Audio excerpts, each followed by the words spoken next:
අද breaking news එක තමයි මට ලැබිලා තියෙන ඉතාම විශ්වාස කටයුතු ආරංචි මාර්ග වලින් මට කියන්න පුළුවන්. මේ ජනාධිපතිතුමා මුළු எனக்கு கிடைத்துள்ள மிகவும் நம்பிக்கையான ஒரு விசேட செய்தியை நான் குறிப்பிட வேண்டும். ஜனாதிபதி எம்மை பற்றி முழு நாட்டுக்கும் ஜனாதிபதி தேர்தல் நடைபெறும் என்று கூறினாலும் நான் பந்தயமிட்டு கூறுகின்றேன். முதலில் பொதுத் தேர்தலை நடைபெறும். பொதுத் தேர்தலை நடத்துவதற்கு ஜனாதிபதி தீர்மானம் எடுத்து விட்டார்.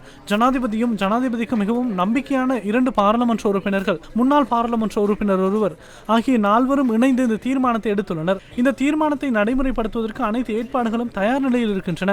எனினும் ஜனாதிபதி தேர்தல் நடைபெறும் என நாட்டின் கவனத்தை ஈர்த்து முழு நாட்டையும் ஏமாற்றிவிட்டு இறுதியில் பொதுத் தேர்தலை நடைபெறும் என்பது உறுதியானது. ஒரு தடவை, 2 தடவை, 3 தடவை நான் கூறுகின்றேன். அதற்காக நான் எந்த பந்தயத்துக்கும் தயாராக இருக்கின்றேன். ஜனாதிபதிக்கு NIB மூலம் கிடைக்கும் தகவல்கள், தனது ஆலோசகர்கள் மூலம் மக்களின் நிலைப்பாடு தொடர்பில் ஜனாதிபதிக்கு கிடைத்துள்ள தகவல்கள், சமூக ஊடகங்கள் மூலம் வெளியாகும் மக்களின் கருத்துக்களூடாக ஜனாதிபதி உள்ளிட்ட அரசாங்கம் படுதோல்வி அடையும் என்பது தெரிய வந்துள்ளது.